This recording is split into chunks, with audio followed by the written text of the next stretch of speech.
Bab ke-65, bab bersembahyang dengan bersutrahkan tombak. Imam Bukhari dengan sanadnya meriwayatkan daripada Nafi' daripada Abdullah bin Umar bahawa biasanya dipancangkan tombak untuk Nabi SAW. Lalu baginda bersembahyang dengan bersutrahkannya. Bab bersembahyang dengan bersutrahkan lembing. Imam Bukhari dengan sanadnya meriwayatkan daripada Abi Juhaifah, katanya saya telah mendengar daripada anak dia Aun, daripada ayahnya, saya telah mendengar ayah saya bercerita, katanya Rasulullah sallallahu alaihi wasallam keluar kepada kami pada waktu tengah hari, lalu dibawakan air sembahyang kepadanya, maka baginda berwudu, kemudian mengimami kami bersembahyang zuhur dan asar dengan bersutrahkan lembing, orang-orang perempuan dan keledai. Lalu ini dengan penunggangnya, lalu di sebelah hadapan lembing itu. Dengan sanadnya Imam Bukhari meriwayatkan daripada Anas, katanya Rasulullah sallallahu alaihi wasallam apabila keluar untuk menunaikan hajatnya, aku dengan seorang budak akan mengikuti baginda. Bersama-sama kami ada tongkat yang bengkok hujung-hujungnya, ukazah, atau tongkat biasa, atau lembing. Kami juga membawa bersama satu bekas air. Setelah baginda sallallahu alaihi wasallam selesai menunaikan hajatnya, kami memberikan kepadanya bekas air itu.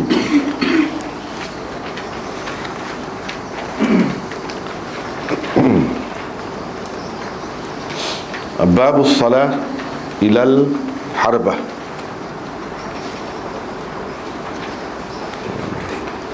Jadi bermula daripada sini Imam Bukhari nak cerita tentang benda-benda yang pernah Nabi SAW jadikan sebagai sutra.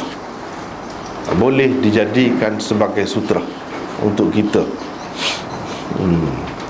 atau benda-benda itu boleh dijadikan panduan untuk kita buat sutra. Start dengan bab ni lah. Sebab bab sebelum pada ni mula-mula sekali sutrah tu, sutratul imam, sutratu man khalfahu. Kemudian jarak antara sutrah tu dengan orang yang bersembahyang, jarak. Sutrah tu sendiri gapo? Bermula dengan bab ini. Gapo sepatutnya, seeloknya bermula dengan bab ini.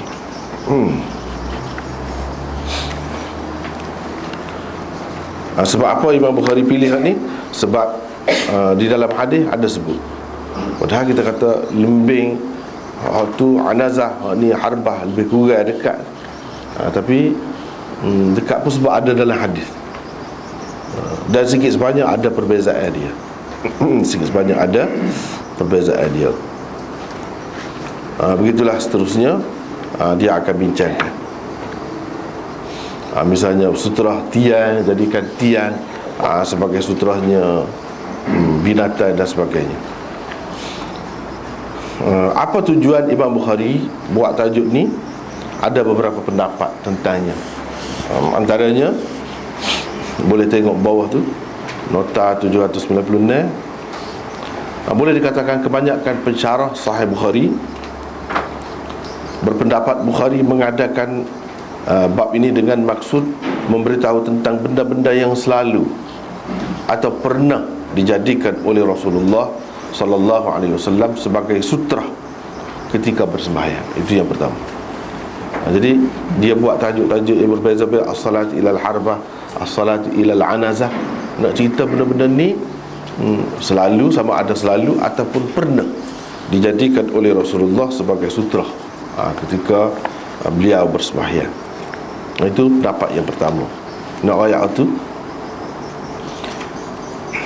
Yang kedua, Bukhari bermaksud menyatakan kadar benda yang boleh dijadikan sutra daripada segi besar kecilnya, tinggi rendahnya, panjang pendeknya, dan jenis-jenisnya. Dia nak wayang tu. Kalau tinggi, setinggi mana, kalau sebesar, sebesar mana. Itu nak menarik perhatian kita kepada saiz dia tu, kepada saiz dia. Jadi daripada bab-bab ni kita boleh tahu setara mana benda tu, setinggi mana sekurang-kurangnya. Kita kata misalnya setinggi ni ke, setinggi ni mic ni, setinggi ni. Ada juga dia buat setinggi tu, tinggi lagi pada tu pun ada. Kalau besar misalnya, kita kata besar ni, batas ni, lembing lebih kurang ni, besar dia. Jadi kira-kiranya orang tengok daripada jauh tu nampak, tidak tak nampak. Kalau lidi misalnya, lidi kan kecil kan, boleh jadi daripada jauh tak nampak. Tapi boleh ke? Boleh dah, kan nak kira lidi pun.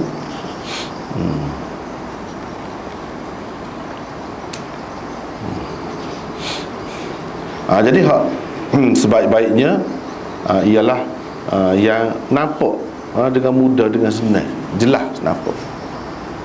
Jadi orang-orang nak lalu pun tak teragak-agak lah. Kalau tak nampak tu tak nampak. Yang ketiga, oleh kerana ada larangan Rasulullah sallallahu alaihi wasallam daripada menyerupai orang-orang kafir, terutamanya dalam hal-hal ibadat. Dan ada juga larangan baginda sallallahu alaihi wasallam daripada bersujud di hadapan sesuatu yang disembah oleh orang-orang kafir. Mungkin terlintas di hati sesetengah orang bahawa kenapa Rasulullah sallallahu alaihi wasallam menjadikan tombak atau lembing yang merupakan senjata itu sebagai sutera. Bukankah ia juga disembah oleh segolongan manusia, orang-orang Mesir kuno, orang-orang Sikh dan orang-orang Island dahulu misalnya, termasuk antara masyarakat manusia yang menyembah senjata. Tidakkah dengan memacak tombak dan lembing sebagai sutera dan menghadap ke arahnya menampakkan seolah-olahnya kita menyerupai mereka? Dengan mengadakan bab-bab ini, Imam Bukhari bermaksud menafikan keserupaan dengan orang-orang kafir yang terlarang itu. Jadi kan sebelum pada ni kita jumpa menyilang jari gini pun tak boleh dah. Menyilang jari gini kita sudah jumpa dah sebelum pada ni. Dalam perjalanan nak pergi ke masjid pun ada larangannya. Pasal apa? Pasal menyerupai. Ni tidakkah nampak macam menyerupai orang kafir ni? Apalagi kalau letak macam depan tu, macam kita mengadap. Seperti kalau orang kafir sembah apa-apa, dia letak depan gitu. Dia nampak macam serupa tu lagu mana. Dia nak berjelas tu lah. Dia nak ceritanya tak, ini tak termasuk dalam yang dilarang. Sebab apa? Benda ni tidak jelas. Kalau ada pun tempatnya jauh sangat, orang tempat tu tak terlintas pun benda tu disembah, tak terlintas pun. Bahkan kalau orang tak cerita, kita tak tahu pun ada orang sembah benda ni, senjata jenis ni misalnya, tak tahu pun. Jadi Imam Bukhari nak cerita kalau dalam keadaan terlalu jauh, mana tidak ada dalam lintasan, dalam fikiran orang, tu tak apa. Kalau tak bolehnya, kalau semua jelas maklum, benda tu dekat sangat kepada kita, misalnya macam salib, letak depan, tak boleh. Salib. Jadi yang terlarang ialah yang diketahui oleh semua orang atau kebanyakan orang sebagai sembahan orang-orang kafir, seperti salib, berhala. Kita letak depan tu jadikan sutera, tak boleh. Kalau kita berhala yang maklum, atau lembu dalam masyarakat India sebagai contohnya. Dalam masyarakat orang sembah lembu, kita buat gitu, tak boleh, pasal maklum. Tapi kalau dalam masyarakat kita dia orang tidak sembah lembu, kita letak lembu tu depan jadikan sutera, kita tak apa. Dia nak cerita tu sebenarnya Imam Bukhari. Dia nak cerita je, dia bergantung kepada keadaan benda-benda ni. Kalau macam binatang-binatang yang disembah tu, kalau dalam masyarakat dia tu sendiri Yang menyebabkannya kalau pokok dia tengok suka. Suka dia. Sebab apa kita menyerupai dia. Tapi kalau tak ada begitu, lembu tu orang duduk sembelih semua. Orang duduk sembelih makan daging, kurban semua tak ada lah. Tuhan, kalau Tuhan orang tak sembelih. Sebab tu dalam masyarakat India dia tak sembelih lembu. Dia tak sembelih, harat tak boleh lah maknanya. Lembu ni, lembu ada surat beranak, surat mati lembu. Orang tak cara mana orang. Lembu bebas sana kemari, pakat nak beri makan ke lembu tengah-tengah jalan tu kan. So apa kira kebajikan lah, buat kebajikan. Dalam masyarakat lagu tu iyalah, sebab orang mengagungkan, memuliakan lembu tu. Dia tak sembelih. Kalau sembelih perah. Sembelih perah sebab kita sibuk dulu daging lembu daripada India. Mana nak ada daging lembu? Tak ada. Tak ada. Ya, dia boleh ekspor gitu semua. Daging Kuba tak apa pula. Tapi Kuba tu anak lah, muda kan. Sebab tu daging dia lembut. Dia tidak sembelih Kuba hak tua tu. Tidak. Ni memang hak tu lah yang dia ekspornya. Bukan lembu. Tak ada lembu. Perah kalau sebelah lembu.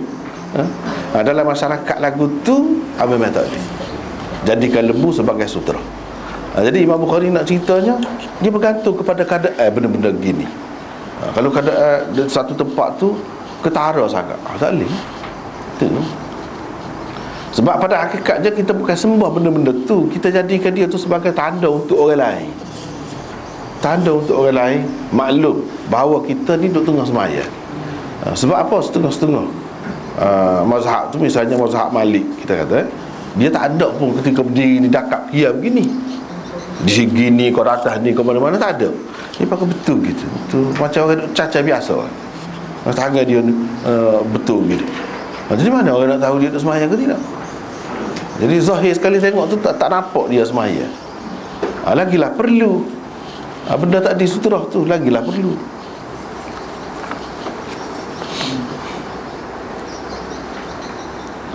Adapun benda-benda yang langsung tidak diketahui sebagai sembahan orang-orang kafir, atau ia merupakan sembahan segelintir masyarakat kafir yang terpencil, tak tahu mana, kalau tak royak tak tahu pun, itu tidak termasuk dalam perhitungan larangan Nabi SAW. Buktinya ialah Nabi SAW sendiri bersutrahkan tombak dan lembing itu. Macam orang-orang Sikh, orang Hindu pun ada juga, dia panggil Trishul. Lembing jenis lembing memang dia semua. Waktu tu segi sakti.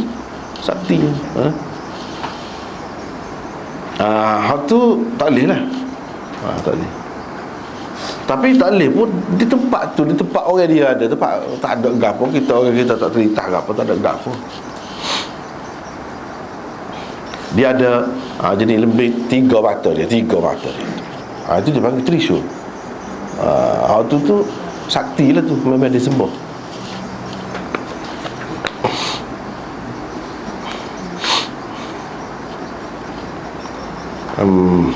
Jadi kita sebab apa? Sebab kita jelas sutra tu bukan untuk disembah.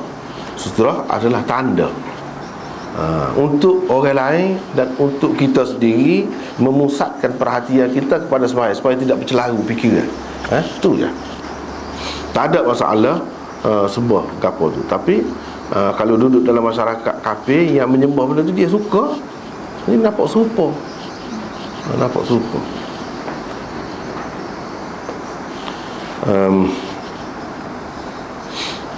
Dan ia merupakan isyarat daripada orang yang sembahyang tu untuk orang-orang lain lalu. Mana isyarat kebenaran lalu, sebagai kebenaran lalu untuk orang lain. Lalu nak lalu depan dia pun tak ada talau kata, tak ada masalah.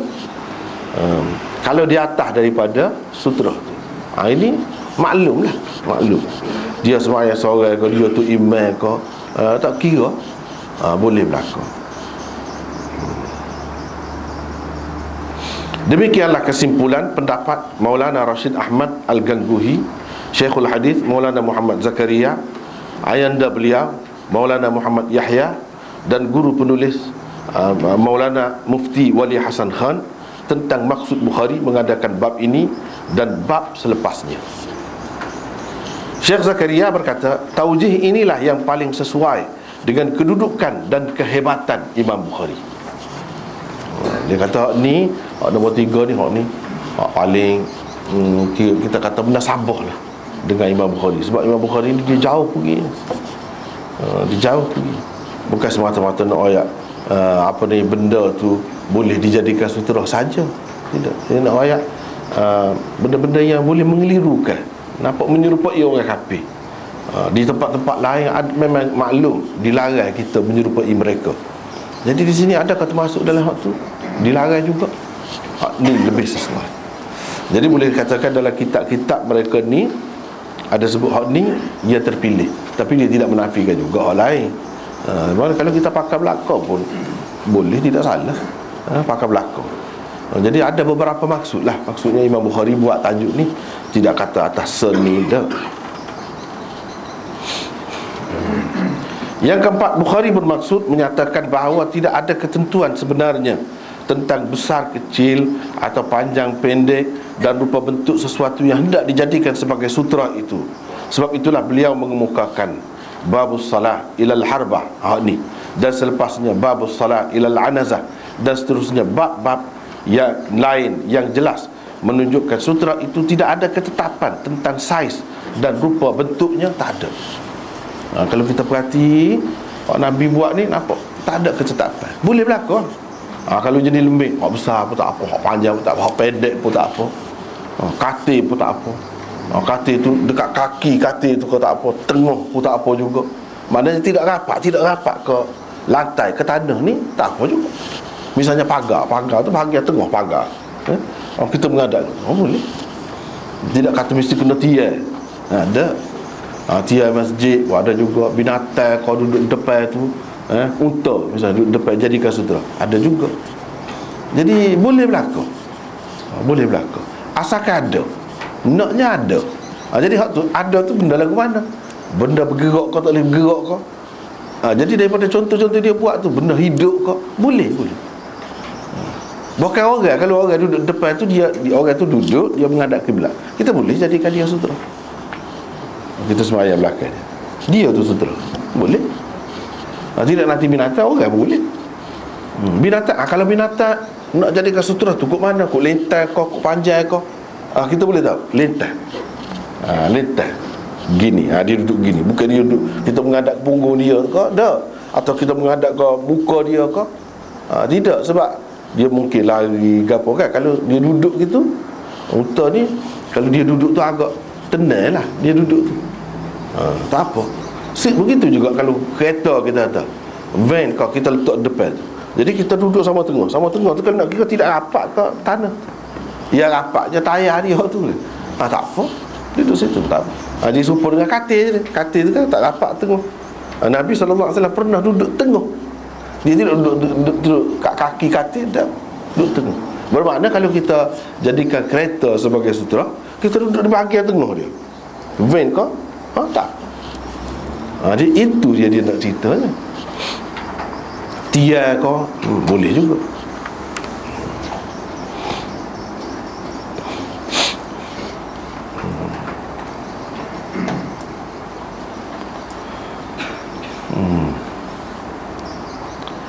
Dua perkara. Cuma kalau kita perhati dalam Imam Bukhari buat tajuk tentang sutra ni, dua perkara dia tak ada sebut. Yang mana dalam kitab-kitab lain ada sebut. Apa dia tidak sebut? Itu nak bincang. Satunya tentang apa ni, kalau tak ada lah benda-benda ni kita nak letak jadikan sebagai sutra, kita pakai garis saja. Garisan lentang gitu ke, panjang gitu ke, ataupun seperti kubah gitu ke depan tu, jadi ke tidak? Boleh ke tidak kita pakai garisan itu? Ada juga mana ulama yang terima hak tu. Imam Bukhari tak ada buat tajuk tentang tu, sedangkan orang lain ada tajuk, macam Abu Daud dan lain-lain ada. Jadi hak ni Imam Bukhari tak ada buat. Apa dia tidak buat? Tak boleh kah? Itu nak bincang. Yang kedua tentang sesuatu yang dijadikan sutra tu, disuruh kita jangan betul-betul mengadap dia. Mana ke kiri sikit, tidak betul-betul muka kita tu menghadap, atau ke kanan sikit benda tu. Ada juga hadis yang suruh gitu. Imam Bukhari tak sebut. Kenapa? Dia tak ada buat tajuk untuk itu. Dia ada maksud. Sebab Imam Bukhari kalau dia tinggal, dia tak sebut, tak ada maksud. Bukan saya saja, orang lain sebut, dia tak sebut. Apa? Dia ada isyarat dia. Apa kita tengok? Itu dua perkara. Pertamanya, tidak ada satu pun bab dibuat oleh Bukhari tentang Rasulullah SAW pernah menjadikan garisan pada tanah atau pasir sebagai sutra, atau beliau telah menganjurkan supaya dibuat garisan pada tanah sebagai sutra, sama ada secara terang atau secara isyarat. Tak ada, isyarat pun tak ada. Isyarat pun tak ada. Padahal ada pun hadisnya. Hadis ada. Ini hadisnya, riwayat Abu Daud dengan sanad dan terjemahannya. Cuba kita perhati, kita ambil maksud dia lah. Maksud dia, Abu Hurairah meriwayatkan bahawa Rasulullah SAW bersabda, apabila seseorang daripada kamu hendak bersembahyang, dia hendaklah meletakkan di hadapannya sesuatu. Kalau tiada, dia hendaklah memacakkan tongkat. Kalau tongkat pun tiada, dia hendaklah menggariskan satu garisan. Kemudian tidak ada apapun yang lalu di hadapannya akan menjejaskannya. Akan menjejaskannya. Hadis riwayat Abu Daud dan lain-lain itu banyak disebutkan situ. Ramai juga tokoh-tokoh hadis dan fiqh menerima pakai hadis ini. Dipakai. Bagi mereka hadis ini sekurang-kurangnya bertaraf hasan. Ibnu Hibban, Ali Ibn al-Madini, Ahmad dalam salah satu riwayat daripadanya, Al-Hakim dan lain-lain tokoh seperti disebutkan oleh Asy-Syaukani dan Ibnu Abdul Bar di dalam Al-Istidhkarnya, malah mengatakan hadis Abu Hurairah di atas sahih, katanya. Itu sahih. Dia boleh benar dan nak pakainya. Bahkan kalau diandaikan ia dhaif sekalipun, ia tetap harus dipakai dalam bab fadail. Ini kata Imam Nawawi. Cuma kita tak sebut, Imam Nawawi dalam majmuk dia kata kalau tidak sahih pun boleh juga pakai, kata dia. Apa muka bab fadail. Tetapi tidak kurang pula ramainya tokoh-tokoh hadis dan fiqh yang tidak mahu menerima garisan di tanah sebagai sutra kerana menganggap hadis itu dhaif. Hadis itu dhaif. Malik, Syafi'i, Sufyan bin Uyainah, Ahmad dalam satu riwayat lain daripadanya, Ibnu Hazm, Al-Baghawi, Daraqutni, Ibnu Salah, An-Nawawi, Al-Iraqi dan lain-lain adalah tokoh yang menganggap hadis itu dhaif. Kalau dilihat kepada bilangan tokoh dan kekuatan hujah, nampaknya golongan kedua mengatasi golongan pertama tadi. Imam Bukhari salah seorang tokoh yang masuk dalam golongan kedua, yang mengatakan tak ada cerita garisan-garisan ni, tak ada. Sebab apa tak boleh pakai tu? Sebab hadisnya dhaif. Itulah sebab tu dia tak buat tajuk, dia tak sipakai.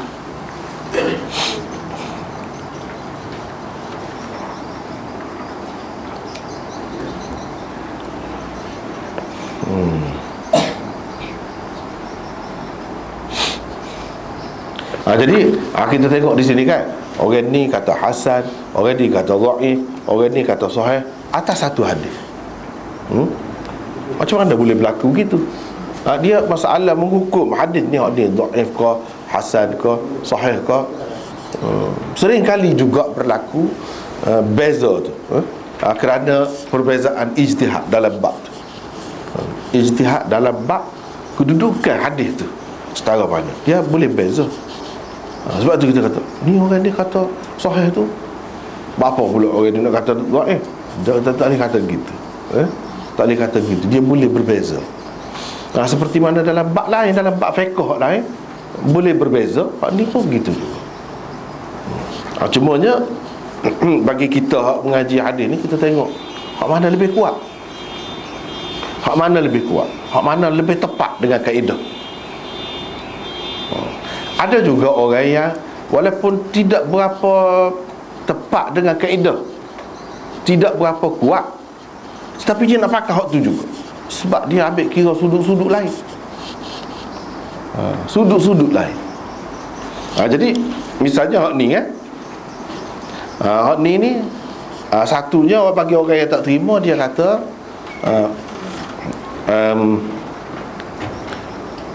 satunya sebab dia dhaif dari segi sanad dia. Dia dhaif. Jadi bila dhaif tak boleh nak pakai. Ni bab hukum, bukan bab fadail. Dia kata gitu. Ini bab hukum, menyebabkan mana orang tu kalau tak ada sutrah tu, dalam hadis sebut terjejah sembahyang dia. Lepas tu orang tu dosa. Itu dia kait dengan hukum lah.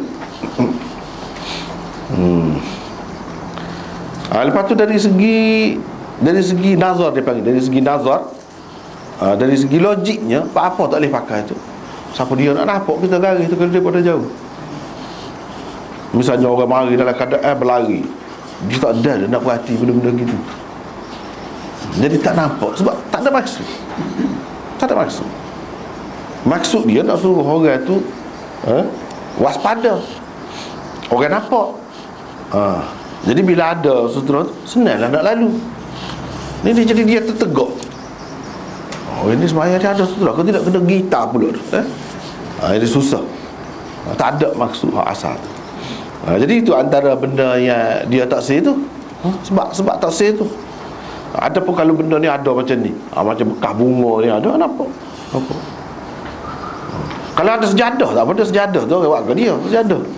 Tak ada orang duduk cacar sejadah saja, kita kata dan dia terpisah nampak tu, nampak. Tapi kalau garisan apa? Sebab itu dia tak sih. Tapi bagi orang yang pakai hak ni, macam Imam Syafi'i pernah pakai dalam qaul qadim dia. Sebab Imam Ahmad pun terima juga. Tapi Imam Ahmad pun pernah bagi juga, dia ada dua pendapat. Supaya Imam Syafi'i juga.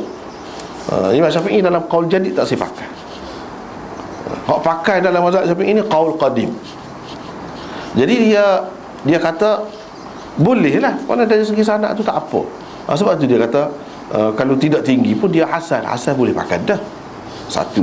Yang keduanya, dia tengok dari sudut hikmah. Dari sudut hikmah, pada malam jin, Nabi SAW suruh Ibnu Mas'ud duduk sini. Jangan pergi mana. Nabi pun buat garis. Garis itu ada makna, walaupun garis sahaja. Terutamanya kepada bomo, kepada orang itu dia faham. Kita saja berasa tak ada gaponya. Tapi kalau mengambil kira makhluk lain, terutamanya jin, syaitan, apa, dia ada kesan benda tu. Ada kesan. Jadi kalau buat garis tu lebih selamat. Lebih selamat. Jadi dia tidak boleh mengganggu. Gangguan dalam bentuk mana itu kita tidak tahu. Kamu jangan tubik daripada lingkungan ni, Nabi kata. Dia tak tubik, tapi dia nampak. Lepas pada tu dia nampak orang besar mari jumpa dengan Nabi, duduk kecek bahasa dia tidak erti. Dia duduk dalam tu, dia nampak. Demo tu boleh jadi kira-kira tak nampak dia ke lagu mana ke bila duduk dalam lingkungan tadi. Jadi lingkungan tu penting. Ada maknanya juga. Dia pergi ikut tu. Dia pergi ikut tu. Jadi kalau lemah sikit pun tak apa, boleh pakai. Sebab kita tengok dari sudut lain. Dari sudut lain. Dengan sebab tu kalau lah orang pakai lagu tu pun kita tak boleh kata ke dia lah. Tak boleh kata ke dia. Biarlah ada juga hadis. Lepas tu hadis tu masih lagi khilaf. Orang dikata gini, orang dikata gini. Tapi Imam Bukhari tak kira gitu. Dia tak kira gitu. Sebab Bukhari ni syarat dia nya kena hadis tinggi. Jadi hadis ni tidak mendapati syarat dia, tak saya pakai. Lepas tu kalau kita katalah ini halangan untuk jin, biar jelas dulu dia mau kata begitu tu untuk tu. Biar ada dalil. Kalau tak ada dalil tak sah dia. Imam Bukhari tak sah. Dia bukan jenis orang jenis pakai andaya saja, tak sah dia. Biar tepat. Apa tujuan? Apa faedahnya? Kalau ada faedah untuk manusia tak apalah, tak ada faedah. Tapi untuk syaitan, untuk jin ada faedah. Misalnya gitu. Mana dalil? Tak ada dalil. Cuma itu adaya saja. Adaya saja. Dia tak sih. Hujah mereka Apa yang tak saya terima ni hadis ni? Ya, dia kata kerana ada dua ilat. Ilat mana? Kecacatan dia, keaiban dia. Ada dua ilat. Yang pertama, jahalah. Yang ni tidak diketahui siapa sebenarnya dua orang perawinya, iaitu Abi Amar Muhammad bin Hurayth dan datuknya Hurayth. Kalau dalam sanad tu kan, kita buat hadis tadi, hadatsana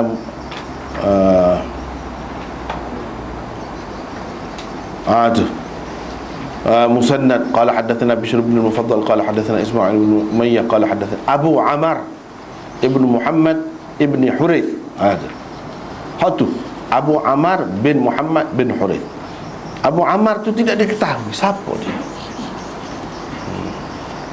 Tidak diketahui. Dan datuk dia Hurayth tu pun tidak diketahui juga. Jadi ini menyebabkan jadi sanad itu dhaif. Yang kedua, ittirab.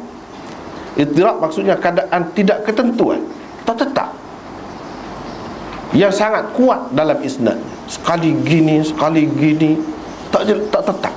Tak boleh. Kalau mengikut kaedah hadis ni tidak tetap gitu, tak boleh, dia jadi lemah. Dia panggil hadis yang sanadnya muttarib. Ada kalanya muttarib tu tidak tetap, isi dia, matan dia. Jadi dia kata hadis ini dhaif kerana matannya muttarib, matannya tidak tetap, sekali gini tak boleh.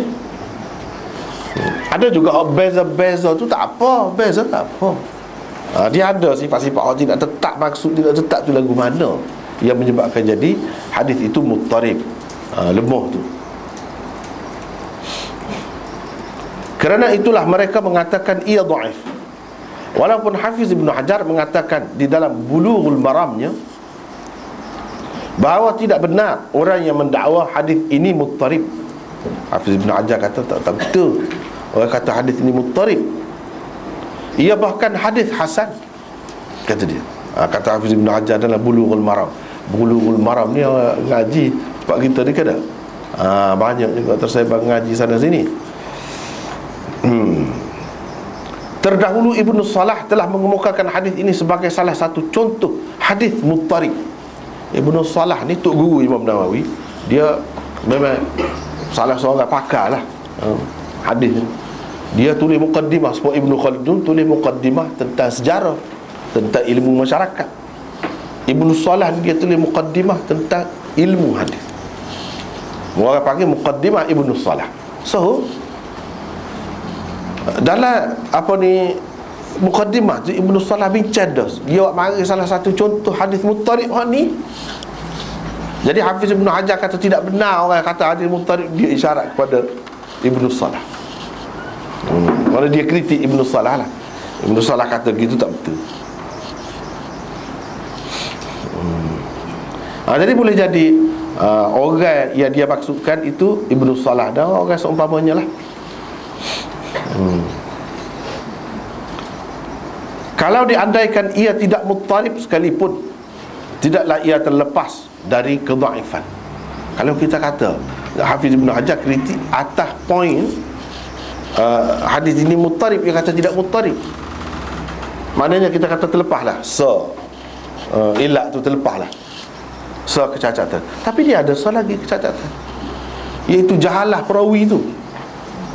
Hak tu Ibn Hajar tak selesai, hak tu dia tak selesai.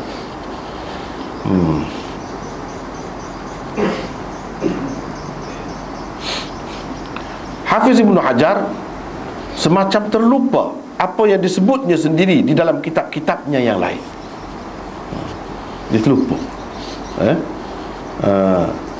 Sebabnya saya selalu sebut benda-benda gini kan, dua sebab.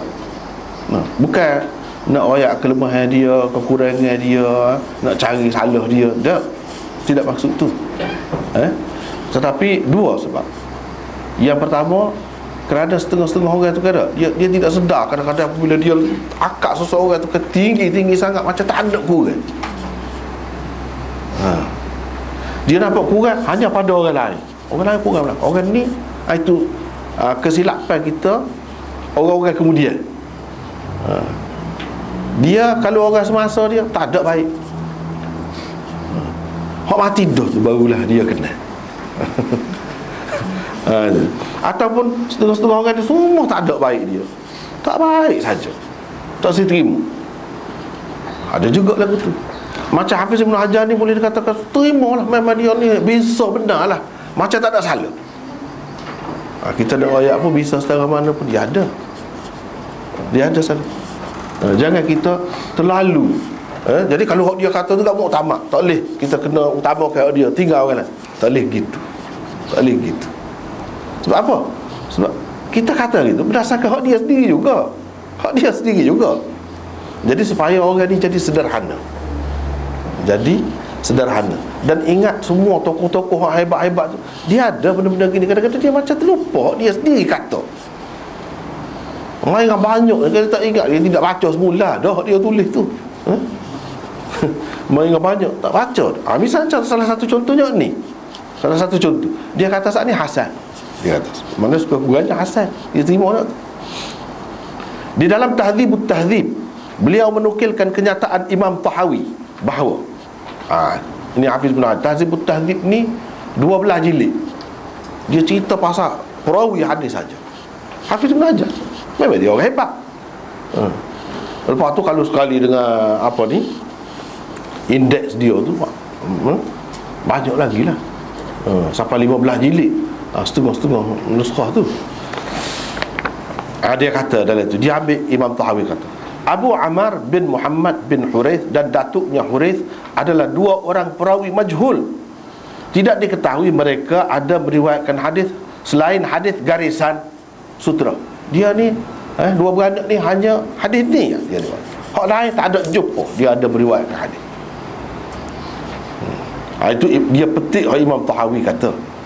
Sebelum itu di dalam kitab yang sama, beliau menukilkan pendapat beberapa orang tokoh tentang hadis garisan sebagai sutra yang diriwayatkan oleh Abu Amar bin Muhammad bin Hurayth itu. Kata beliau, Al-Khallal menukilkan bahawa Imam Ahmad berkata hadis garisan yang sebagai sutra adalah dhaif. Itu Imam Ahmad kata. Daraqutni berkata ia tidak sahih dan tidak sabit, mana tidak berasas. Imam Syafi'i di dalam Sunan Harmalah berkata, orang yang hendak bersembahyang tidak harus membuat garisan di hadapannya kecuali ia terdapat di dalam hadis yang sahih. Ketika itu barulah ia harus diikut. Itu Imam Tirmizi dalam Sunan Harmalah, anak murid dia kumpulkan pendapat dia.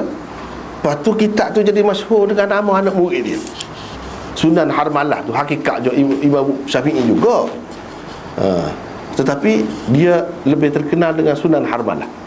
Jadi Harmalah ni salah seorang anak murid Imam Syafi'i yang meriwayatkan qaul jadid Imam Syafi'i, seperti Muzani, Rabi' dan lain-lain. Ini anak-anak murid yang meriwayatkan qaul jadid dia, bukan qaul qadim. Kalau qaul qadim dia tu macam Imam Ahmad, Abu Thawr, Abu Ali Al-Karabisi, itu qaul qadim. Jadi kalau kata Sunan Harmalah ni maknanya hak kemudian. Sebab itulah ulama-ulama mengatakan ini adalah qaul jadid Imam Syafi'i, bukan qaul qadim dia. Dalam qaul qadim Imam Syafi'i terima, tapi bila dia buat kajian tengok semula mana tidak sahih. Tengok semula tidak sahih. Jadi dia kata baru boleh kita pakai apabila hadis itu sahih, baru boleh diikut. Bermakna dia tidak terima sahih. Di dalam Taqribut Tahdzib, ini ringkasan kepada Tahdzibut Tahdzib. Hafiz Ibn Hajar juga, dia mengumpulkan hanya perawi-perawi yang dhaif. Kalau Tahdzibut Tahdzib tu dia mengumpulkan belakang. Ini Taqribut Tahdzib dia mengumpulkan perawi-perawi yang dhaif. Kalau nak tengok perawi dhaif, tengok dalam tu.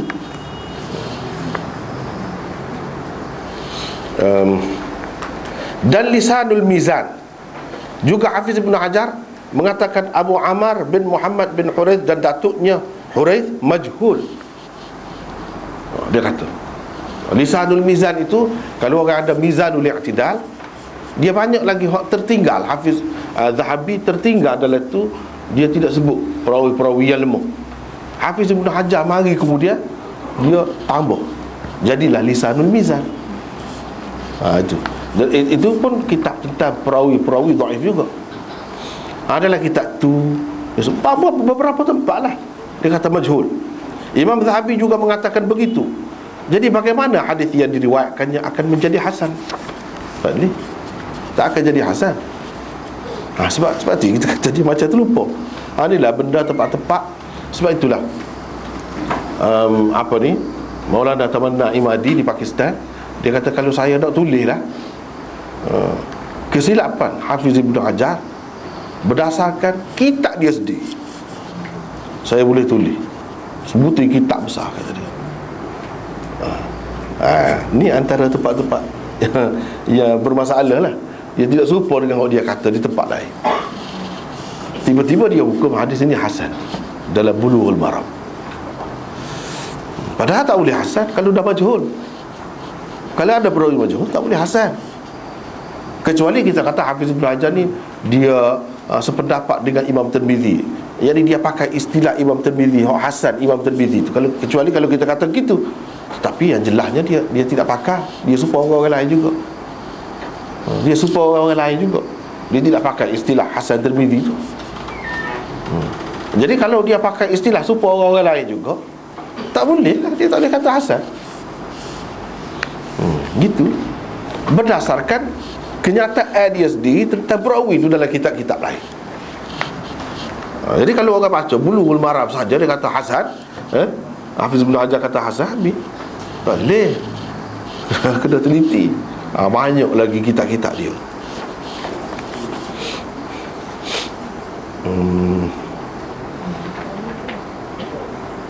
Bukankah dengan adanya ilat-ilat seperti itu, seperti ini, sesuatu hadis tidak boleh dihukum hasan, apalagi hendak dihukum sebagai sahih? Jauhlah nak kata sahih tu. Hasan pun tak boleh dah. Tapi bagi orang yang pakai tu, dia pakai cumanya sekarang ni kita tengok sebagai ahli hadis, orang hadis ramai tengok ni je hadis dia je. Ni jangan ada masalah lagu tu. Sebab tu Imam Bukhari tak terima tu, dia tak bubuh dalam kitab dia. Tapi kalau orang nak pakai juga, atas dasar kita hormatlah perbezaan pendapat tu kan, ikut dia lah. Tapi dia sedar ke dia pegang tu tak kemah mana? Imam Syafi'i pun pernah pakai juga lagu tu, lepas tu dia tak saya pakai. Sebab apa? Dia tak saya pakai kemudian tu sebab apa? Sebab dia tahu tidak kemah. Kalau kemah, apa dia tinggal? Apa dia kata gini? Seperti tadi dalam Sunan Harmalah tu, Harmalah tu anak murid dia banyak dalam Muslim ke apa tu, Harmalah tu bin Yahya. Tu lah. Haddatsana Harmalah bin Yahya dalam Muslim tu. Harmalah ni lah anak murid Imam Syafi'i ni. Dia juga seorang ulama hadis.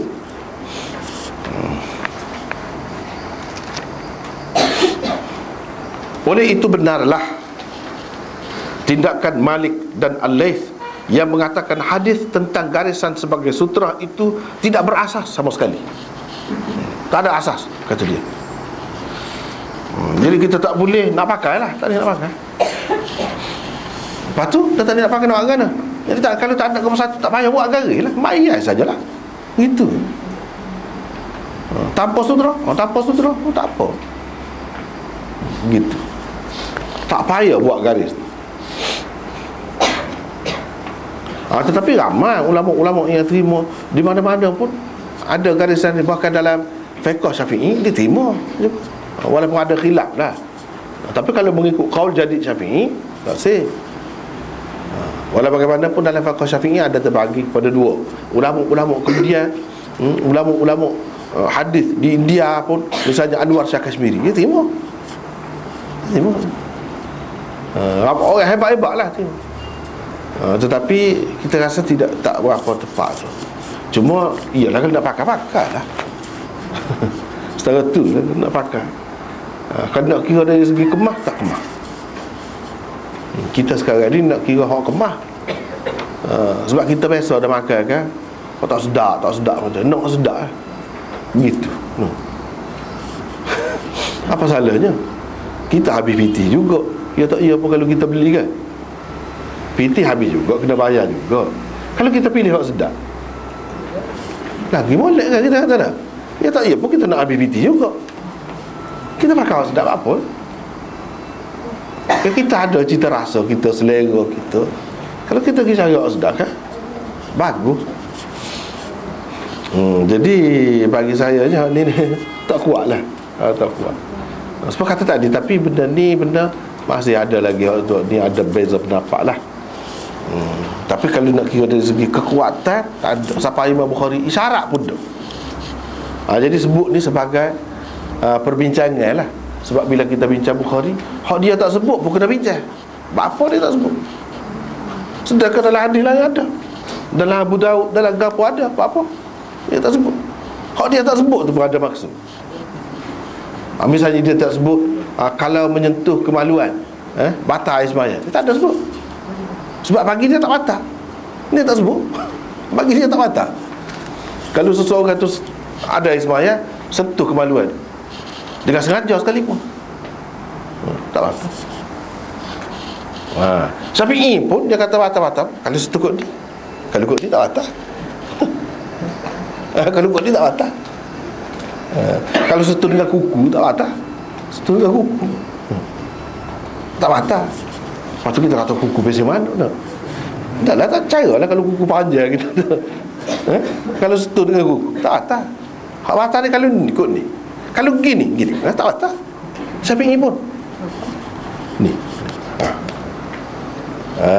Tu maksud hakikat sentuh, kata dia. Sentuh kau ni kita kira apa ya? Imam Bukhari bahas lah. Maknanya orang lain bahas, tak kata sentuh ni. Nah, tak boleh kita kata dia sentuh saya, dia mesti kena kot ni. Nah, gitu. Lepas tu ketika batal air semaya tu kat mana? Kot ni saja kot ni batal juga. Apa-apa batal kot ni pula. Sentuh juga. Nah, apa pula batal. Nah, jadi itu benar. Apabila bahagia kita nampak. Nampak.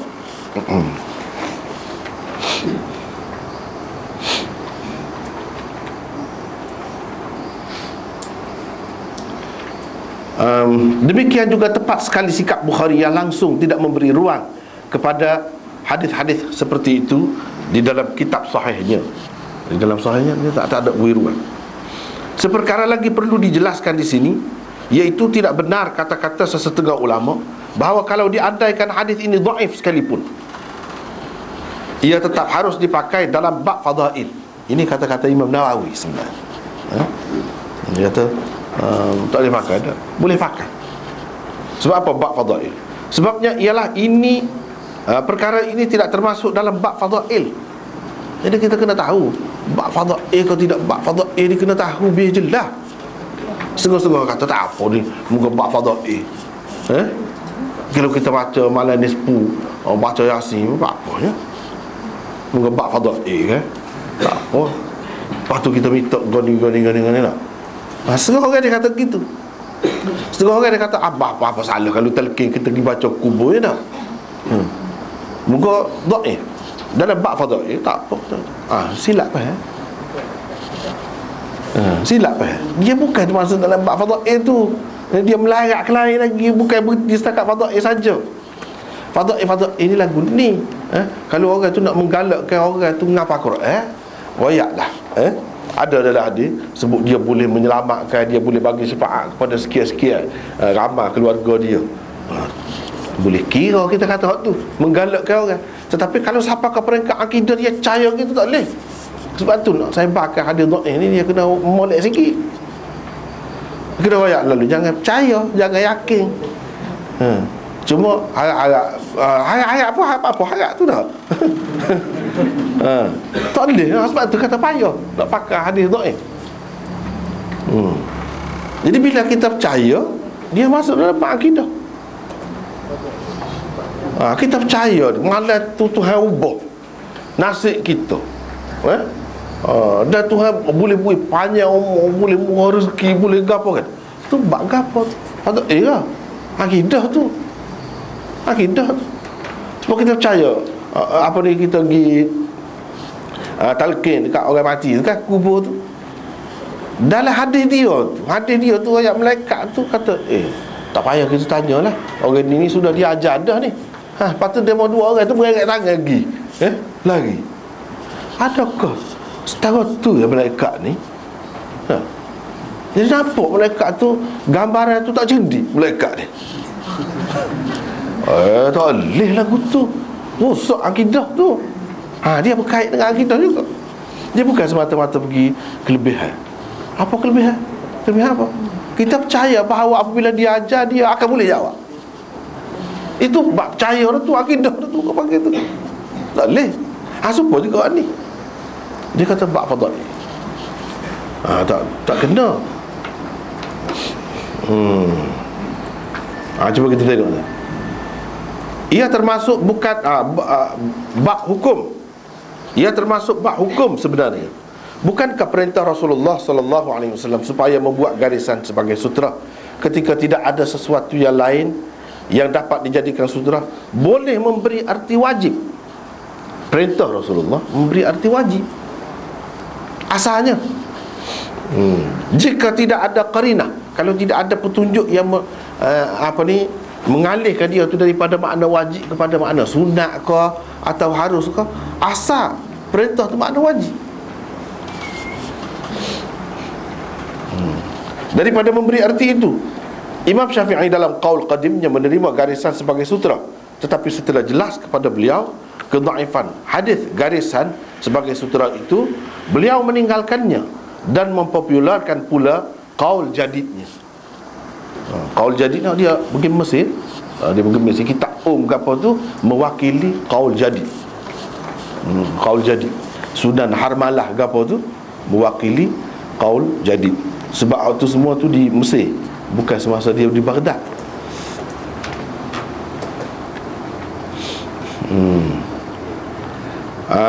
Tetapi setelah jelas kepada beliau kedhaifan hadis garisan sebagai sutra itu, beliau meninggalkannya dan pakai qaul jadid.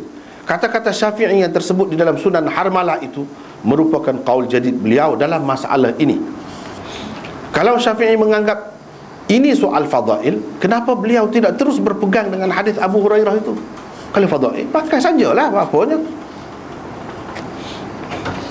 Kenapa sebaliknya beliau berkata, orang yang hendak bersembahyang tidak harus membuat garisan di hadapannya, kecuali ia terdapat di dalam hadis yang sahih. Dia nak isyarat benda ni hukum. Kalau bab hukum ni dia kait dengan sahih tu, sekurang-kurangnya hasan. Ketika itu barulah ia harus diikut, kata dia. Barulah boleh ikut. Maknanya ni tak boleh ni. Padahal dia kata dulu boleh berdasarkan ni. Setelah tu dia buat kajian pula, tak boleh. Jadi ini menunjukkan seseorang itu dia boleh berubah pendapat dia. Kalau orang alim berubah pendapat dia, kita janganlah kata dia tak ada pendirian, kau dia tak pandai kau dulu kan. Jangan kata gitu. Nak kira dia ada juga sadaran dia. Ada juga. Silap gapo ti sujak soal lain. Tapi dia ada juga sadaran dia. Hak tu hak kita nak. Dan kita kena faham bahawa tidak kata imam-imam ni dia jelas soft dapat. Tak, tidak begitu. Dia pun ada rasa hak dulu kurang kemah, atau hak dulu bahkan salah, dia tinggal. Kalau hak salah tu dia royak terang. Kalau lagu tu, kalau tidak kan dia tinggal. Dia popularkan hak baru. Itu cara dia. Jangan kita kata tak ada pendirian. Jangan kita kata benda-benda lagu ni orang politik boleh lopak sana lopak sini kan. Dah. Orang alim ni pun dia ada lopak juga. Macam Muzani anak murid Imam Syafi'i. Mula dia ikut Syafi'i. Lepas tu dia ikut Hanafi. Abu Thawr mula dia ikut Hanafi, lepas tu dia ikut Syafi'i. Lopak sini. Jadi ada benda-benda lagu tu. Adalah tu bagi dia tu ke mana-mana tu. Itu kalau secara keseluruhan, secara masalah, dalam masalah-masalah tertentu pun ada juga dia tinggal pendapat tu dia. Dia ambil orang lain, serupa dengan orang lain. Ada banyak Muzani lagu tu. Anak murid Imam Syafi'i tu, hak Suhur tu.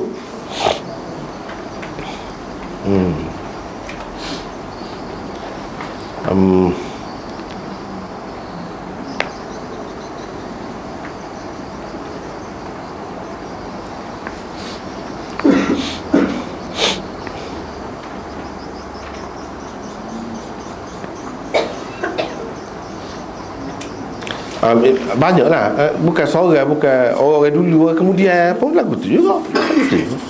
Saya sendiri dulu pernah berceramah royak Nabi itu menikah dengan Aisyah umur 6 tahun. Duduk sekali umur 9 tahun, ceramah dengar-dengar, tak kira lah. Tapi lepas pada tu tak betul. Sebab apa? Ada juga dalam Bukhari, benar ada.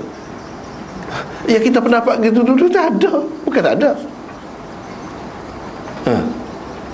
Jadi jangan kita kata dia pegang tu hak dulu tu tak ada asal mana, tak ada rujukan. Tak ada rujukan. Tapi rujukan tu apabila dinilai semula lagu lain. Kita berubah. Dulu saya kata Nabi tak pandai nulis, tak pandai baca. Semua orang lain. Semua orang lain. Tapi bila kita baca pula, tengok pula, tidak begitu. Dulu kita kata Quran ni dikumpul sampai Sayyidina Osman.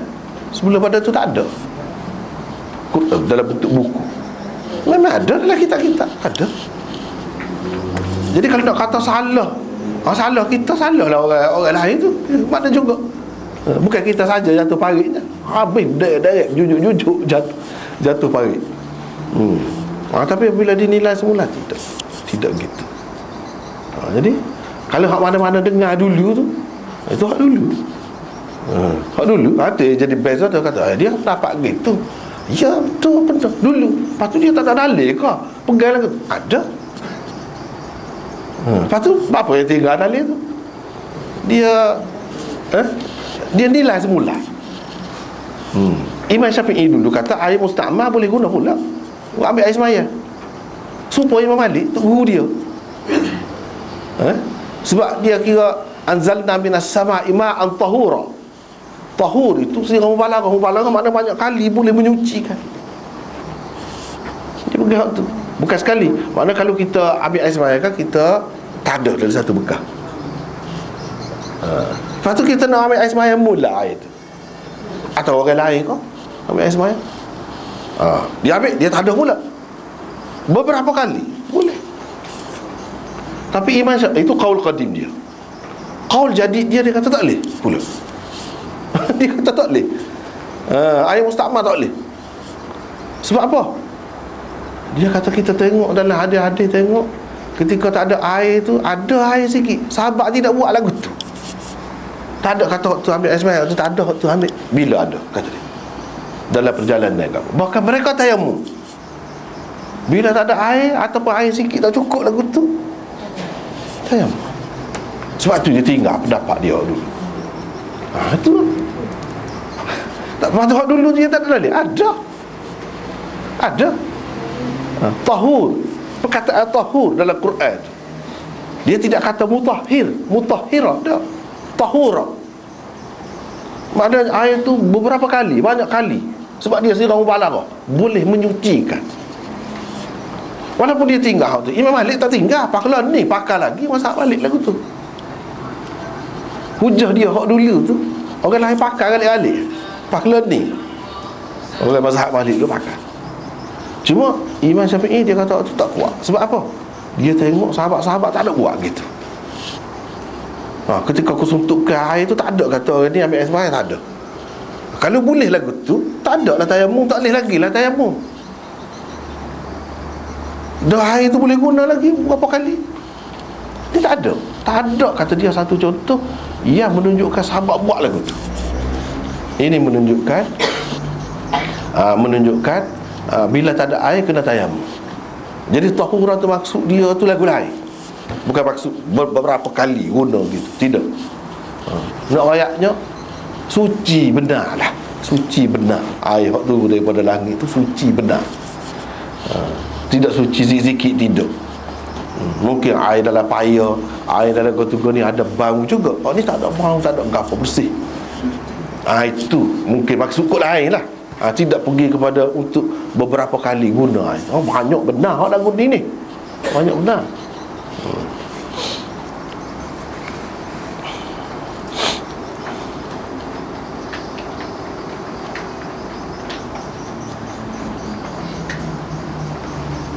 Dulu kalau siapa-siapa baca buku hak saya tulis dulu, hak terjemah Syah Waliullah, mazhab fiqh Sayyidina Umar, di situ saya lebih cenderung kepada orang perempuan ini lebih molek sembahyang di rumah. Sebab ada dalil. Ada dalil. Tapi kemudian siapa kena ni? Saya nak katakan tidak. Lebih kuat hak boleh pergi ke masjid seperti lelaki. Lebih baik gitu hak sebenar. Lebih faedah dia lebih banyak daripada kita kata sembahyang di rumah. Walaupun ada satu mazhab, hak pakai lagu tu pakai ni. Bukan salah. Ada pun duduk pakai gitu. Tapi kita nampak faedah dia sikit dan boleh mudarat. Jadi kita ambil ni biasa lagu tu. Jangan kata tak ada pendirian pula. Tak ada pendirian. Ni kita tak boleh harap ni dia learn ni. Takut-takut dia berubah lagu lain pula. Tidak. Jadi benda-benda lagu ni kita kena ingat, kalau kita tak pakai pun ramai lagi orang lain duk pakai. Macam kalau tadi air mustakmal, Imam Malik, mazhab Malik dia pakai lagi. Walaupun dari segi Syafi'inya qaul qadim dia tak pakai dah, tapi orang lain dah pakai lagi. Kita duduk setara tu bagus senang. Kalau tidak, hampir-hampir tak boleh kita nak ikut siapa. Sebab apa? Berubah ada orang ni, berubah ada juga orang ni, berubah. Imam Malik sendiri pun kita tak kepah dah. Apa dia mari hadis sembahyang tarawih tu 8 rakaat, ada watak dia, tapi dia tak pakai tu. Jadi tidak semestinya tulis gapo tu dia pun pakai gitu, tak mesti.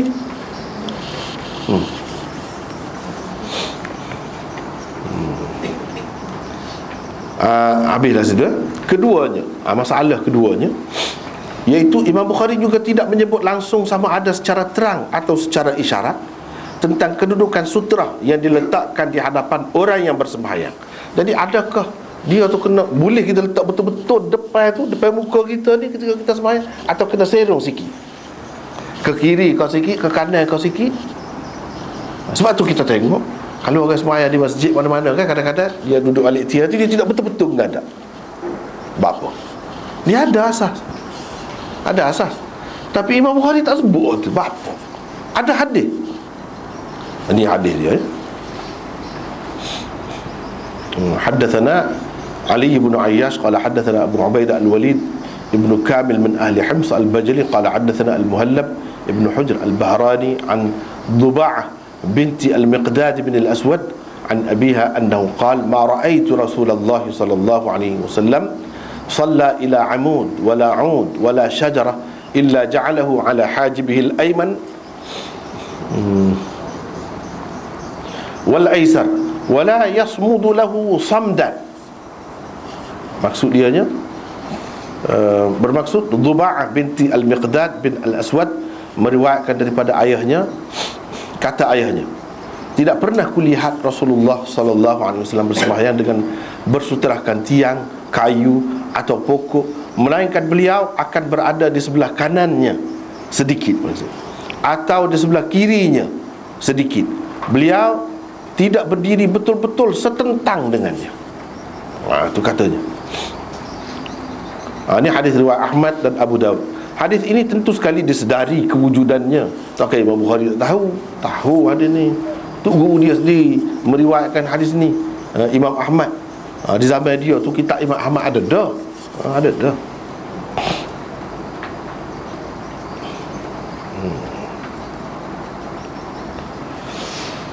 Tetapi beliau langsung tidak menyebutnya, walaupun secara isyarat melalui bab-bab yang dibuatnya. Kenapa? Tidak kerana lain, melainkan kerana hadis itu bukan sekadar tidak menepati syarat beliau. Ada juga tidak menepati syarat Bukhari, tapi dia sahih. Ini bukan sekadar tidak menepati syarat dia, malah ia adalah satu hadis yang sangat dhaif, yang tidak perlu dihiraukan langsung. Jadi Imam Bukhari tak perlu heran, tak perlu nak kita perhati. Ada 3 sebab kenapa hadis itu sangat dhaif. Ada 3 sebab. Yang pertama, Abu Ubaidah al-Walid bin Kamil adalah seorang perawi dhaif. Tadi kan kita baca ni, Abu Ubaidah al-Walid bin Kamil. Yang kedua, jahalah, yang tidak diketahui siapa sebenarnya Muhallab bin Hujr dan Dhuba'ah.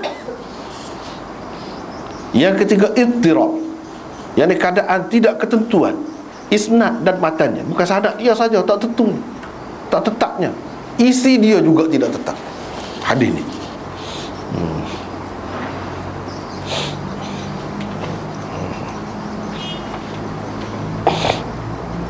Abu Ubaidah Al-Walid bin Kamil telah dihukum dhaif oleh Abu Hatim dan Abul Fath Al-Azdi. Imam Bukhari berkata, padanya ada banyak keajaiban. Benda pelik banyak ni dia ni. Banyak benda pelik. Maksudnya ialah hadis-hadisnya banyak yang pelik. Ini ialah istilah yang digunakan oleh Bukhari untuk perawi dhaif atau perawi pendusta. Dia akan guna gitu. Bukhari ni paling ingat guna. Dia kata kau orang tak berat. Dia kata kau orang gitu. Tapi ulama-ulama semua faham. Kalau dia kata lagu ni setara mana. Kalau orang lain berat dah, dia tak berat. Bunyi tu tak berat.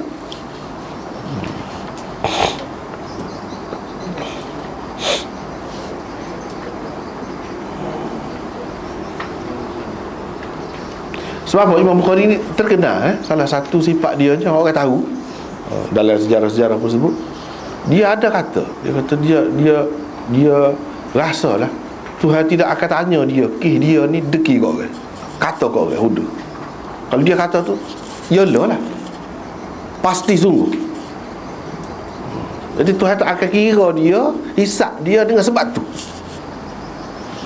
Dia tak ada, hati dia bersih. Kalau dia kata tu mesti ada. Tidak main-main lah, tidak dengar-dengar khabar angin dah dia. Mesti dia jelas baru dia kata. Kalau dia kata pun biasanya yang gini. Tapi ulama semua tahu, oh dia kata lagu ni kalau banding dengan orang lain berat dah tu. Begitu cara dia, tengok kan. Jadi kita kena tahulah cara dia tu.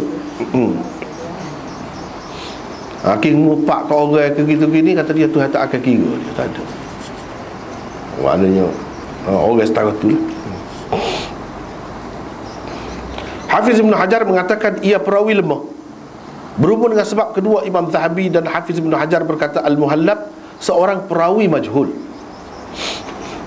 Duba'ah binti Al-Miqdad pula kata Hafiz Ibn Hajar dan Ibn Al-Qattan, dan Ibn Al-Qattan itu jatuh Elsa, tak apa lah kan, ada jatuh Elsa, Ibn Al-Qattan.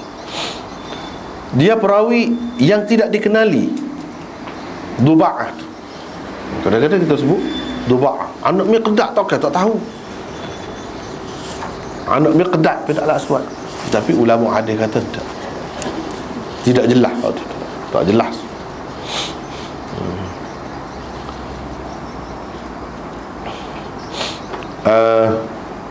Berhubung dengan sebab ketiga pula, di dalam setengah-setengah isnadnya tersebut Miqdam, bukan Miqdad. Duba'ah binti Miqdam. Dalam setengah-setengah riwayat pula, dalam riwayat Baihaqi lagu tu Miqdam. Dalam setengah-setengah yang lain pula tersebut Miqdam bin Ma'di Karib. Miqdam bin Ma'di Karibah, bukan Miqdad bin Al-Aswad. Tengok, tukar-tukar tu, tak tetap tu. Sekali gini, sekali gini, sekali gini. Ni lagu-lagu ni kan, kalau dalam hadis ni dia memberi kesan. Tak boleh buat tak tetap gitu. Kalau tak tetap gitu jadi lemah. Hadis tu jadi lemah.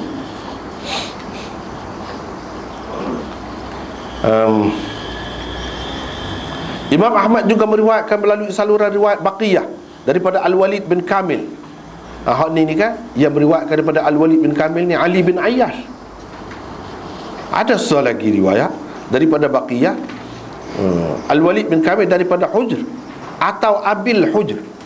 Hujr atau Abil. Nampak tak kemar tu, tak yakin, tak pasti tu. Tak leh lagu tu, atau lagu tu tak leh.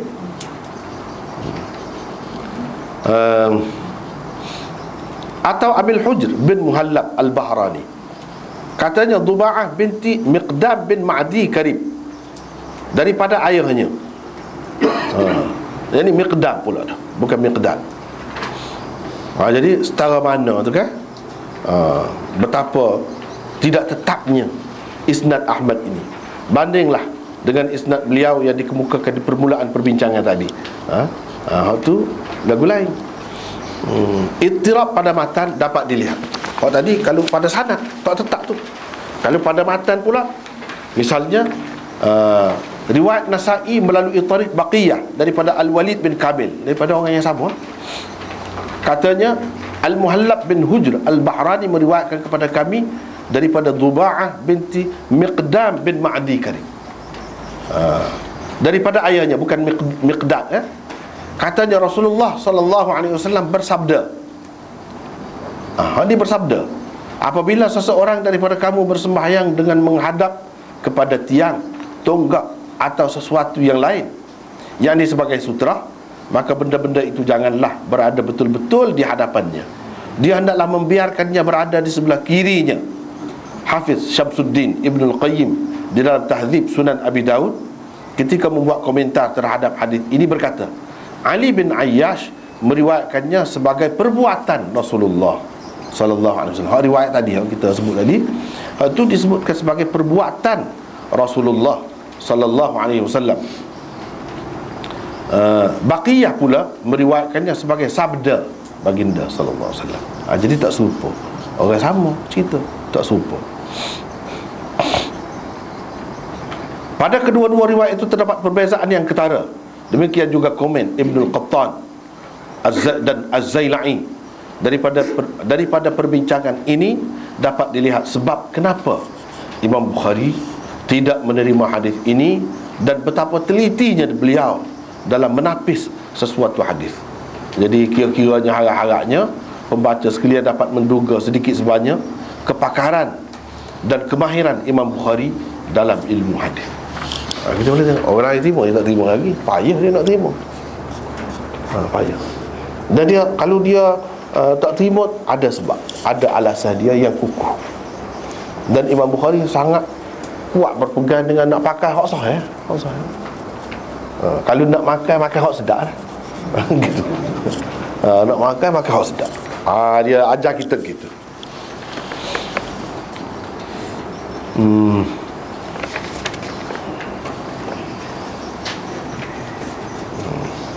Jadi yang kedua ni nampak tak ada dah tu, sebab kita ni ada majlis pula kan lepas ni kan, jamuan pula. Saya sekat tu dululah. Tapi itulah benarnya. Hak ni hak dua perkara ni Imam Bukhari tak sebut. Cuma kita sebut tu nak suruh nampak apa Imam Bukhari tak buat. Tak ambil tu.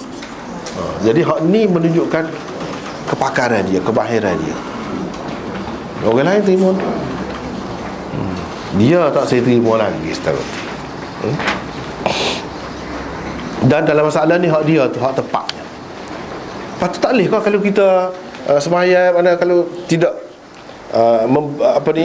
sengit sikit lah, serong sikit, tak boleh. Boleh.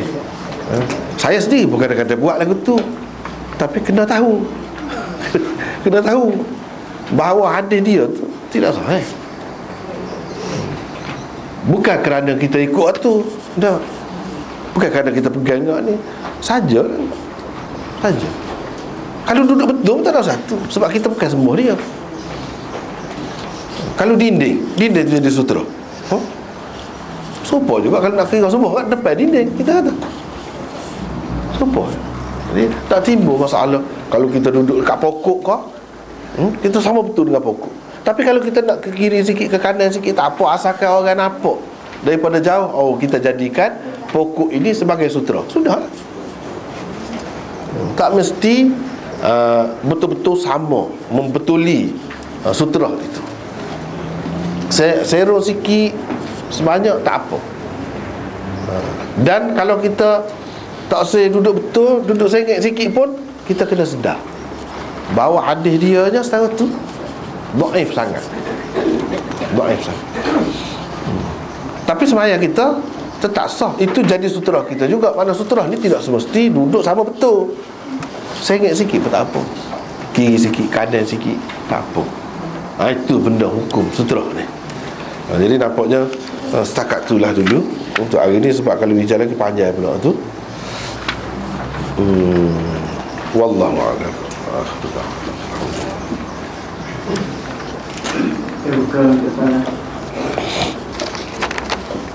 Panjangnya.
Jadi di sini ada soalan sebelum pada tu, baru ni ada ni orang bagi kepada saya dia sebelum puasa lama kan.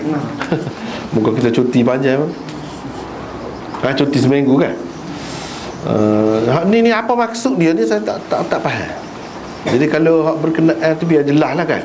Jadi adakah dia maksudnya nak suruh isikan tempat-tempat yang dia tidak jelas, sebab terputus-putus hadis ni, ataupun maksudnya nak tanya dari segi kedudukannya, iaitu hadis satakunu alaikum a'immatun yamlikuna arzaqakum yuhaddithunakum fayakdhibunakum wa ya'malun fayusi'una al-amal thumma la yardunakum. Di sini dia tulis tak apa itu. Yang betulnya yarduna minkum.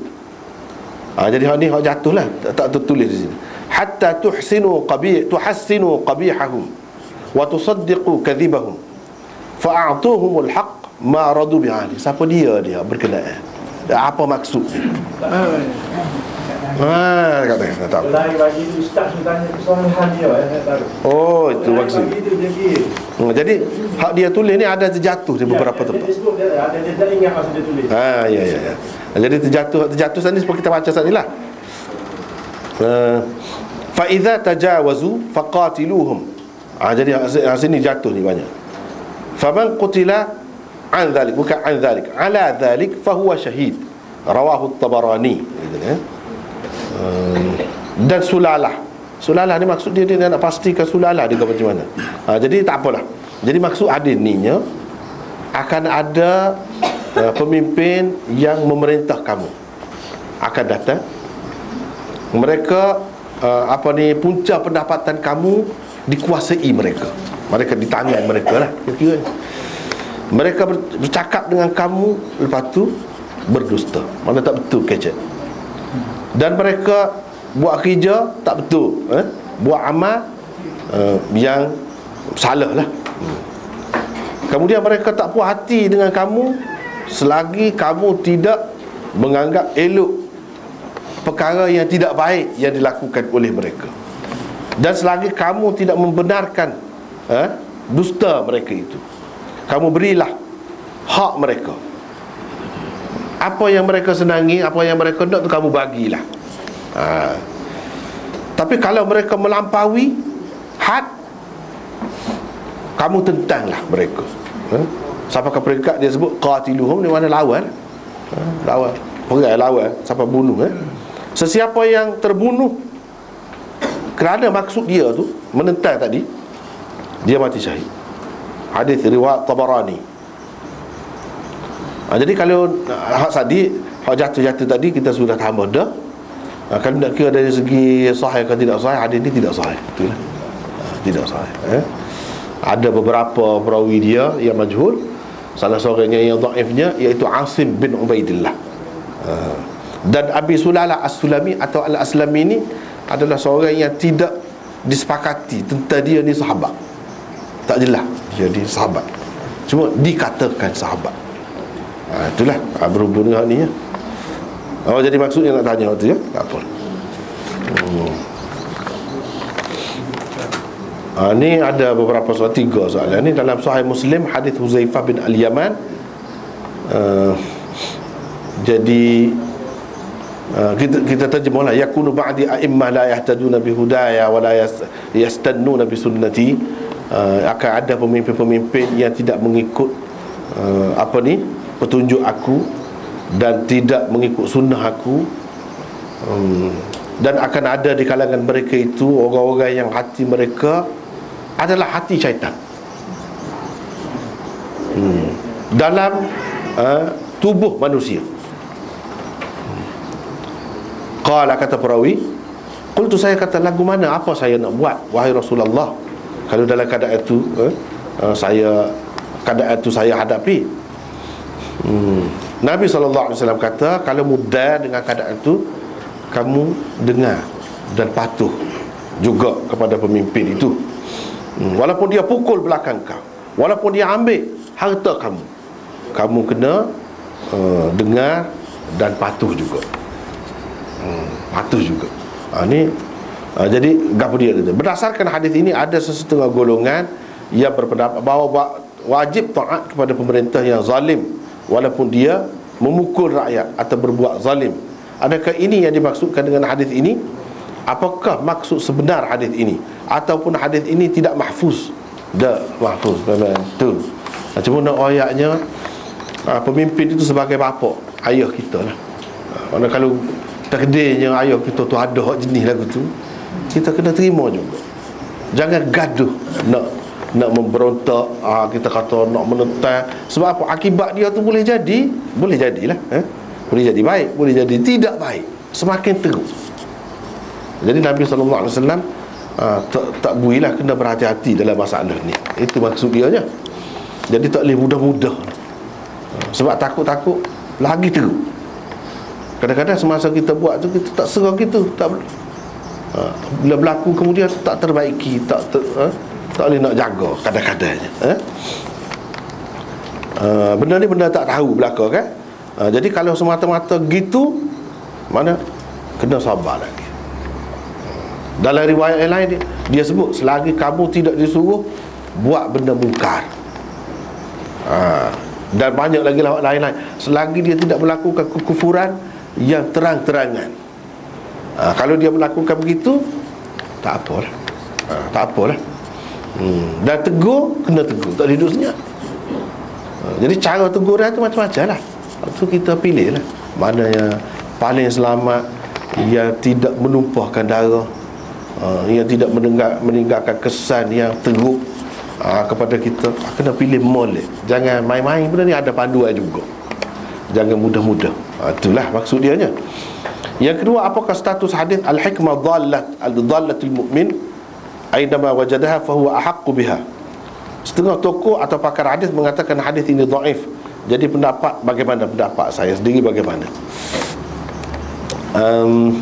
Memanglah ada yang kata begitu, tapi hadis ini setengah-setengahnya kata tidaklah dhaif, benar, kita boleh pakai. Setengah-setengah tu kata hasan. Sebab tadi lah ada orang kata gini, ada orang kata gini kan. Berbeza-beza. Dari segi makna dia betul. Dari segi makna dia iaitu hikmah ni, kebijaksanaan, kepandaian, kemahiran, gapo-gapo ni ialah barang orang mukmin yang tercecer, yang hilang. Jadi kalau barang kita jatuh tengah jalan mana-mana, kita kona pergi ambil, kita lebih utama daripada orang lain. Sebab itu hak kita. Jadi makna ilmu ni, kalau duduk mana-mana, duduk di Eropah ke, duduk di Jepun ke, duduk di mana ke, kita orang Islam ni disuruh ambil. Jangan kira dia duduk negeri orang kafir ke, sebab hak kita. Ilmu-ilmu ni hak kita. Jadi sebab itulah boleh kita pergi belajar dengan orang kafir, kita belajar ke, tak apa. Jangan kita kata orang kafir kita tak boleh belajar. Tak boleh. Sebab hikmah ni maksudnya kebijaksanaan, kemahiran, kepakaran dari segi dunia. Ni maksudnya. Jadi kita boleh ambil mana-mana. Jadi kalau kita kata dhaif, kalau kita kata dhaif pun untuk menggalakkan orang ni, bab targhib dan tarhib pun boleh pakai juga. Sebab memang orang Islam dituntut belajar apa kan, dituntut belajar, dituntut cari ilmu. Memang tu banyak berdasarkan dalil-dalil yang lain.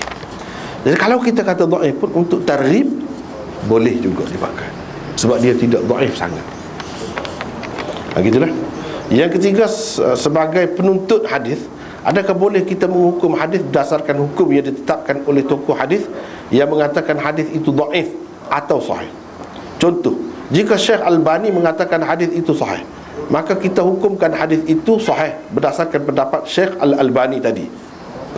Ataupun seseorang pelajar hadis wajib menghukum hadis dengan pendapatnya sendiri sahaja. Jadi talib hadis ni, penuntut hadis ni setara mana maksudnya? Penuntut hadis ni tak habis pak mati pun dah. Yang alim setara mana pun penuntut hadis lagi ni kan. Penuntut setara mana? Kalau penuntut tu di peringkat bawah, dia banyak perkara tak erti, dia kena ikut orang juga. Tapi kalau dia sudah boleh buat keputusan sendiri, penuntut tu tahap tu lah, dia seeloknya jangan ikut-ikut gitu. Macam Syekh Albani sendiri, walaupun saya sendiri pun setuju dengan dia banyak perkara dah, Tapi banyak juga orang kita tidak setuju. Hadis ni 10 Sya'ban dia kata ada sah saya. Padahal tak ada salabuk, kita tak setuju dengan dia. Nabi SAW pernah jumpa dengan Bahira Rahib di Syam masa kecil, dia berjalan pergi ke Syam kan. Ada dalam Tirmizi, dalam apa, dia kata sahih, sebenarnya tidak sahih. Jadi berbeza-beza hak semoleknya. Bila kita nak ambil seseorang tu kata sahih ke tidak sahih, pakar secara mana pun kita kata, kita kena kata gini, hadis ini dihukum sahih oleh Albani. Sebab tu dalam kitab-kitab dia sebut gitu, dihukum sahih oleh Albani, bukan oleh semua ulama hadis. Beza tu, dihukum sahih oleh Albani. Jadi bolehkah dipertikaikan lagi? Boleh, macam tadi lah. Orang ni kata sahih dah, orang ni kata hasan, Bukhari kata tidak sahih, ramai lagi orang ni kata tidak sahih. Dia beza tu boleh. Cumanya kita kena tengok benda-benda lain lah pula. Itulah kena pandai, kena pandai kita. Jangan tengok atas sekarang tu saja, tengok atas hak lain juga. Misalnya hak disfu tu ada, dia kata sahih. Kita duduk tengok setiap, kalau Nabi SAW kata ada masa, misalnya hari Jumaat, masa yang makbul tu, dia tidak kata begitu saja, dia sertakan selalu dengan amalan patut buat apa. Kalau malam qadar, bulan Ramadan, dia kata lebih, dia tidak lebih saja, gapo dia kena buat, ada selalu. Sedangkan hak ni tak ada. Hak Yasin gapo tak tahu mana tu, tak ada hadis tu hak tu. Jadi kita kena tengok juga situ. Apa hak ni ada kelebihan, tapi tak ada anjuran tu kena buat gapo. Hak adanya dalam hadis tu, Nabi pergi kebetulan malam tu, dia pergi kubur Aisyah pun tunggu pergi kubur. Jadi hak tu orang tak buat malam ni 10 kan, pergi kubur lah, bukan buat gitu pula dah. Dah tak ada tu. Bukan hak, dia tidak suruh, kebetulan dia pergi. Mana Nabi ni pergi kubur kadang-kadang malam, tengah hari, tak kira waktu. Bukan kata tengah hari saja dia pergi. Dan bukan sabit malam tu, malam lain pun ada dia pergi. Dia ada pergi kubur. Jadi kita tak boleh nak buat paduan. Itu amalan yang sepatutnya dibuat, tak boleh.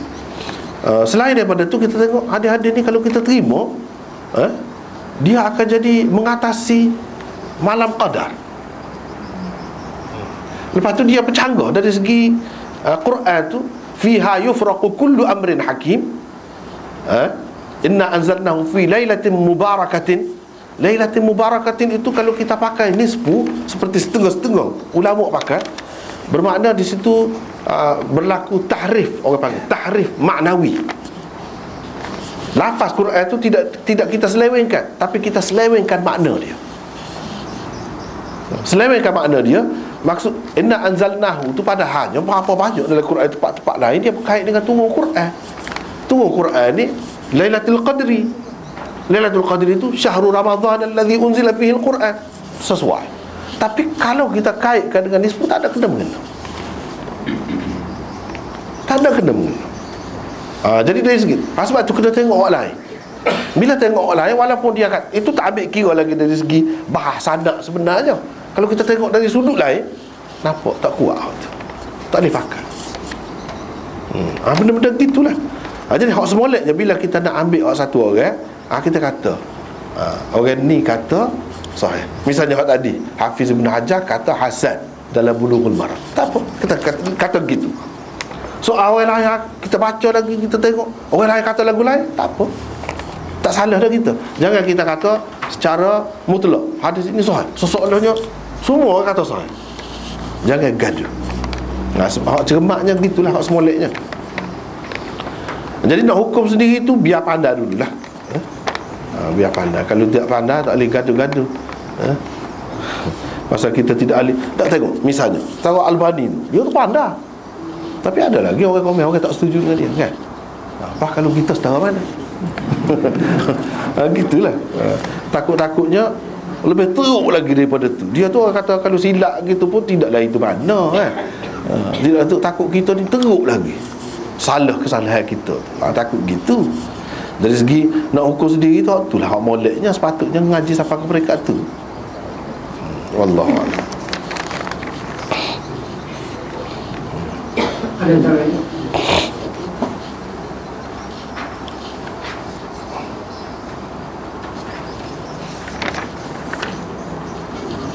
Kalau tak ada pengumuman untuk kelas bahasa Arab, kita akan mula pada awal bulan 9 hari Sabtu. Hari Sabtu mana lepas pada kuliah, kita sambung pukul 12 petang. Minggu depan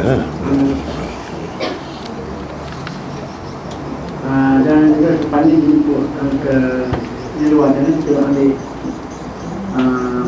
ikut kampanye batu untuk makan siasat bisnya yang saya. Saya melahirkan kita majlis kita pada sebelum kita sembarang kita. Astagfirullah.